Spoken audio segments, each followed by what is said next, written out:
Instead of a muzzle, because most people probably don't have a muzzle sitting at home, we're going to just use a paper cup.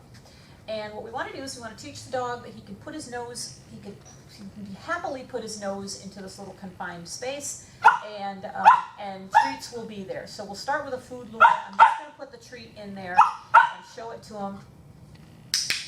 Click while he sticks his nose in there, and then I'm going to pull the cup away. And if the treat falls out before he gets it, that's fine. That's fine. Good boy. This is a little bit small for him, but if I use the big cups, they're a little bit big, so we'll. Good boy. I just want him to be willing to stick his nose in there, to be happy about it. And I can put that treat down close to the edge if I want to. He's not too nervous about this, though, so he's okay with that. Good boy. So we do this a few times. Good boy.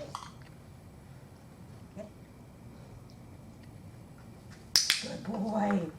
Good boy. He's actually, the cup is a little small because he's biting it instead. So I think I'm going to get a little bit larger cup.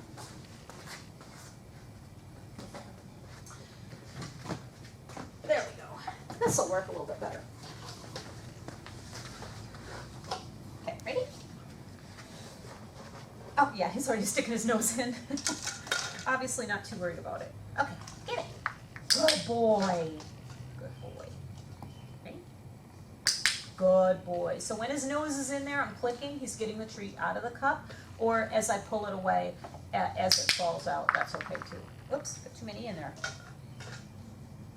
Now if you do have a muzzle at home, that's great. You can work with the real thing. Good boy. Get it. Oops.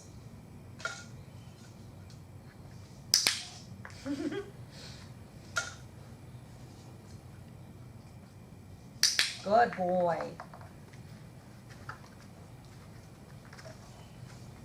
Put it right there at the edge. Get it. Good boy.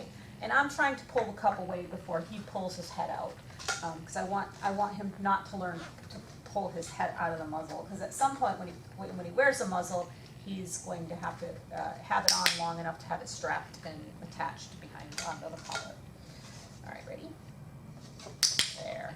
And he's putting his head in there. He's not showing any sign of concern. So I'm going to go ahead and now I don't have a treat in there, but I'm just going to hold it up here and I'm going to see if he sticks his head in. I'm going to click and then put the treat on the floor. Good boy. So we've now turned it into like a little shaping game of if you put your head in there, I'll give you a treat. Good boy.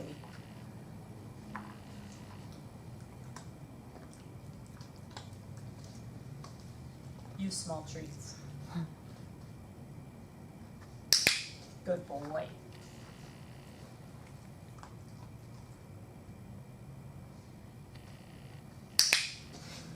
Good boy.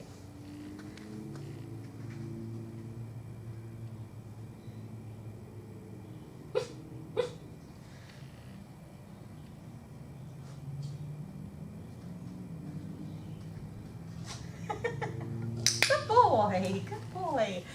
And we started working with this the other day, and we had added a cue to it. So we're going to add our cue, and I'm going to put a treat in there again. All right. And our cue is groundhog. Don't ask me why, but groundhog means stick your nose and stuff. Groundhog. Good boy. Good boy. Groundhog. Good boy. Whoops. There you go.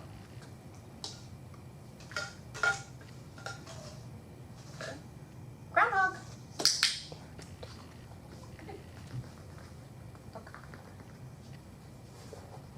Can you come over here? Get the treat right there. Good. Okay, ready? Groundhog. Good boy. Good boy. Get it. Groundhog. Good.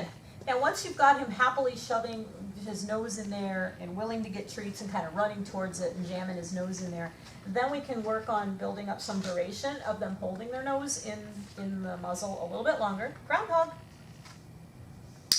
And then we work on starting to attach the straps and actually having them wear it. But that takes a little bit longer, so we're not going to show that right now.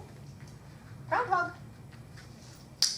for now, just have this part be a really fun game. And you can do this very same exercise in preparation for the spay or neuter surgery, where your puppy is probably going to need to have a cone put on, and that might be even a more practical application, is getting them used to sticking their face, groundhog, into a metal, groundhog, through the plastic cone equipment, because he'll probably need that before he would ever need a muzzle. But it all applies for the same thing. Groundhog. It could be a harness going over their head, same thing, sticking their head in something. Okay. All done the same way. Groundhog. Good boy. Yay, good job. Good job.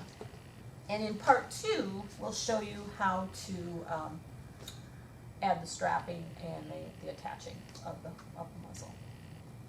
So that's a little intro. Good boy, buddy. You're so All right, our next exercise is going to be muzzle conditioning. You may think, I'll never need to put my dog in a muzzle. That's a silly thing, I don't want to do that. Or muzzles make my dog look mean and I don't want to use one. But a muzzle doesn't have to be a thing that your dog doesn't like. A muzzle can be conditioned just like we wear a pair of glasses. We get used to it, we don't notice they're there, it's just a piece of equipment, like his collar. He gets used to wearing the collar, he gets used to wearing the harness, it no longer bothers him. If you condition it properly, it can be a fun piece of equipment. And so that's what we want to do, because if your dog ever would need a muzzle, he could be stressed. And we don't want him to be stressed, or if he's already stressed at the vet or something like that, we definitely don't want to make it worse by trying to shove a muzzle on his face when he's already hurt or upset or afraid of the vet. So we're going to show you how to get your dog to love a muzzle.